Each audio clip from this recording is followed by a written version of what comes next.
If you've ever had braces or Invisalign before and you're in need of a new replacement retainer, then you're going to love this impression kit. We get to do it in the comfort of our own home. All you do is you set everything up to be able to make your trays. This is for the upper and the lower. And then we mail everything off and then they're just going to send you the retainers. It's really simple to be able to do, but I do have some suggestions. Before you make your impressions, I do recommend that you brush your teeth. And if you have chapped lips, just put on a little bit of lip balm because we are going to need to open our mouths really wide. Let me show you how we do this. Now the instructions are very straightforward and you do get picture graphics so that you know that the impressions are going to be perfect when you send them in. You actually get 10 of these little packs of the tooth printing material. So if you accidentally make a mistake, you can do it over again. And then once you're done with this and you're ready to send it back, you are going to need to put your personal information here at the top. And then you're going to choose whether you got the retainer or the night guard, as well as the thickness that you're requesting. When it comes to the size of the impressions, you get 3 different upper and 3 different lower to be able to choose from. Right here at the bottom, it is going to say U1, 2, or 3. And then right here, we're going to have L1, 2, or 3. They're all going to correspond. So just make sure that you have the 3s, the 2s, and the 1s all together.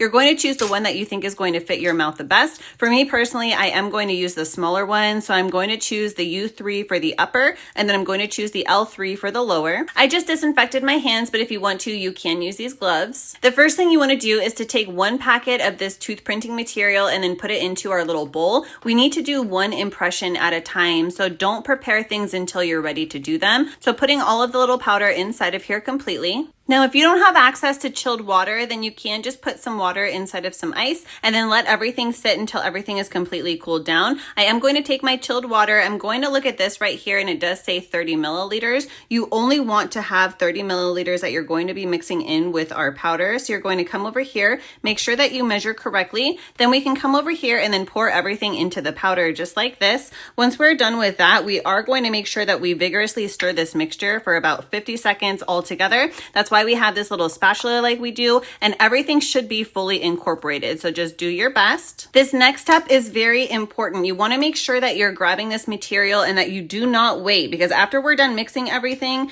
we want to make sure that within 90 seconds, we are making sure to put everything right into our trays. We want to make sure that we're avoiding any kind of premature hardening. So very carefully and very quickly, we're going to come over here to our trays and then just distribute everything as best as you can. And now we're ready to be able to use this tray. Now it's time to take our mold. So I am going to put this inside of my mouth, making sure that the front of my lips cover the front of the tray. I'm going to have everything pushed as high up as possible. Then I'm going to have everything stay in place for about 2 to 3 minutes until it starts to harden. Once that's done, I'm just gently going to wiggle things in order to be able to remove it.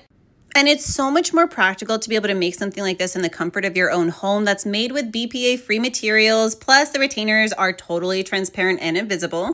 Now, after you're done removing everything, you do want to make sure that you're following the guide to make sure that there are not any kind of imperfections in this. This is actually a perfect impression. You can see that we have everything that fully covers even the back of my teeth. So now that I've rinsed this off with water, immediately I'm going to take this and put it inside of one of these little baggies. And now I'm going to repeat the same exact step on my bottom teeth. And something that drew me to these retainers is the fact that everything is so comfortable to wear, they're easy to remove, and they have a strong tear resistance to them. Now that both trays have been completed and we've already rinsed everything off, you'll remove the first one from the bag. We're going to set everything up similar to this. You're going to capture a multi-angle photo of this. You're just going to document everything so that you can submit the images to everything that's included inside of the manual. After you put each one of these back in their smaller bags, you are going to put them both inside of this bigger bag. You'll make sure that your patient information card is filled out, and then you'll just mail this out so that the company can make your retainers. This was so easy to be able to do. I like this a lot. I'm really glad that the company sent me this to try, and hopefully this helps.